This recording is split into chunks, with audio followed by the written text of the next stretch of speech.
Okay, so potatoes are done. I'm going to take them off heat now.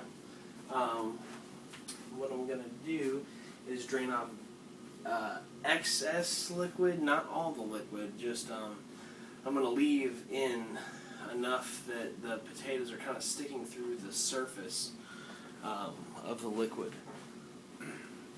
Now, if I were potholders, oh there we go. Sorry, I lose my brain sometimes.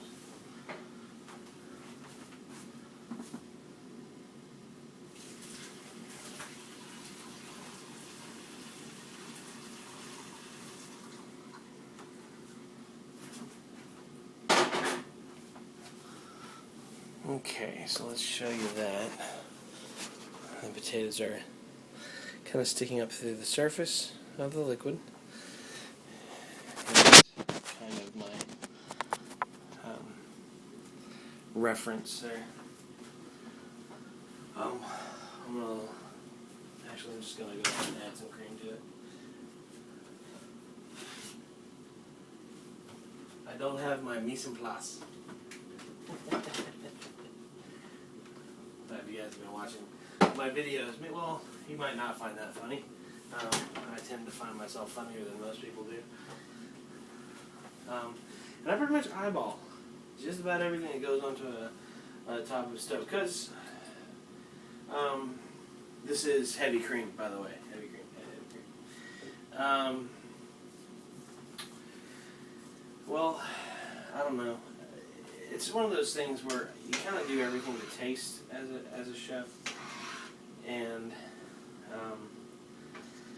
just certain things you can't just go by specific ingredients because it doesn't always come out the same because your ingredients change, like as far as like their quality or where they're from or how the summer was that year, how much moisture they contain. I mean, a whole bunch of different factors. So I am a very to taste, eyeballing kind of a chef. So. Pardon me if I don't have any like actual recipes. Okay, so I'm gonna put some heat back on the roux. We're gonna heat that back up. Right now it's about thick, kind of like a paste, and we're gonna bring it back down to a liquid.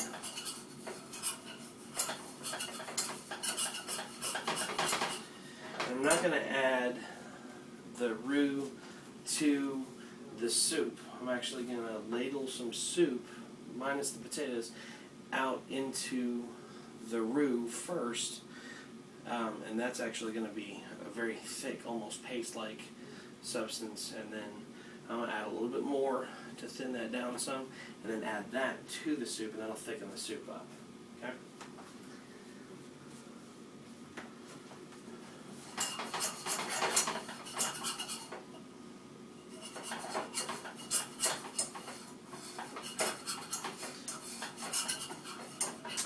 As far as what you like to put in your soup, I actually like to do steak and potato soup, which I would just take, like say I'm cleaning a cut of meat or something. I would actually cube up some pieces of beef and then sear them off in a pan, and then throw them into the potato soup, and it turns out really well. Sometimes I like to do loaded baked potato soup, which would be green onions and bacon, and then I top that with cheese and sour cream. Today I'm just doing your standard potato soup. So this is chicken stock. So boil the potatoes in chicken stock and water, and then drain off the excess water. Add cream to it, and you're going to salt and pepper to taste. So it's a very simple, basic potato soup, and you can kind of mess with it how you like. Okay, so the roux is back up to temperature. Get my ladle. It's actually pretty interesting. Steal the camera from you guys. Okay, so what I'm going to do, pour it in, you'll see the change pretty quick.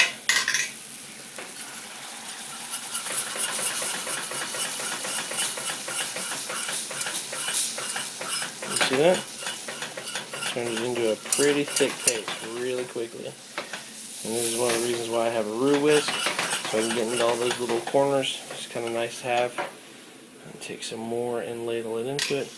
Here, I'll put you guys back up here because I'm kind of going to need to be hands-on here for this.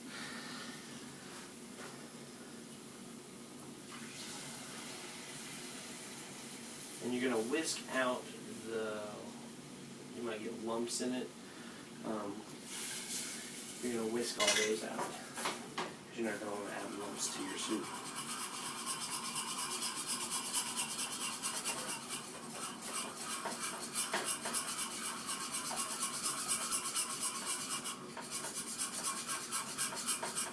And also, depending on how thick you want to do this, say you want to make like a chowder or something like that, you would just incorporate more roux, because I use double what I use there. Don't ask me the exact measurements of what I use there, but the oil coated the bottom of the pan. So that tells you anything.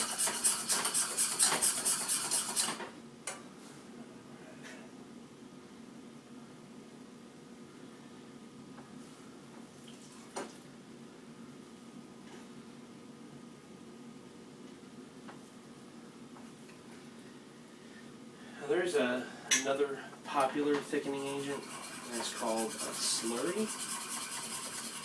And a lot of people like the slurry. I don't really care for it too much because, say you got leftovers or something like that, a slurry doesn't keep well, it breaks down over time.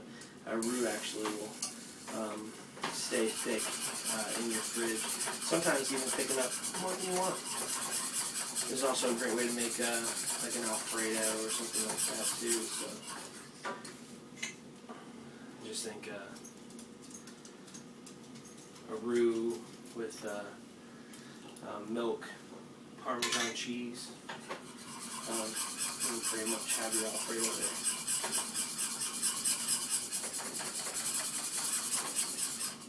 Garlic, of course. This should be the last one that I can incorporate back into the soup, and it should be good. Kind of show you what we have there.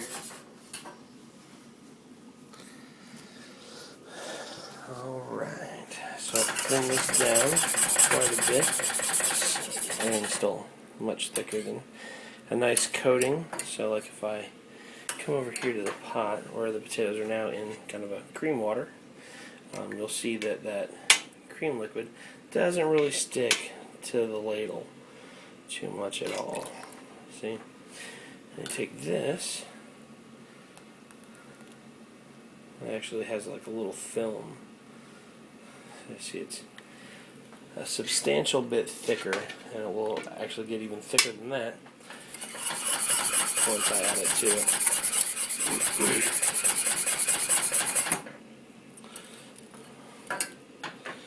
gonna return heat to the potatoes.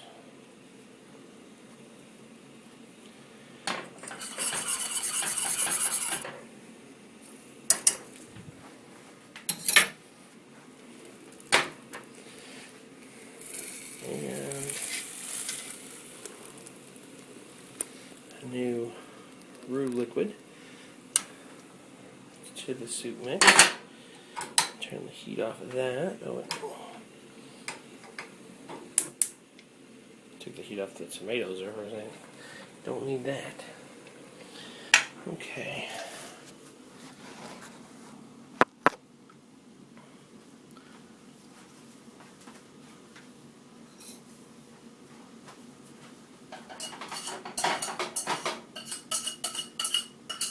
Like to get any excess in there, because with the roux doesn't really have much flavor to it itself, unless you make one with like bacon grease or sausage grease or something like that. But I don't like to waste a roux. I do like the soup to be a little bit thicker than, like if I throw some cheese on top of it, I like the cheese to sit on top of the soup. I don't want it to sink into the soup. So it's kind of like the thickness. And you see like the bottom of my ladle now is coated, and that's kind of what I was looking for. So, your basic potato soup, and then you guys can do what you want to with it. Here, I'll be cooking it down a little bit more, but it kind of looks a little like a chowder, but a little thinner than one. Okay. And that's what it looks like. Just imagine it with, I don't know, bacon, chives, or steak, or however you want to do it. It's pretty awesome stuff. Very, very simple to do. You make soups from scratch and save a lot of money. Alright guys, thanks for watching.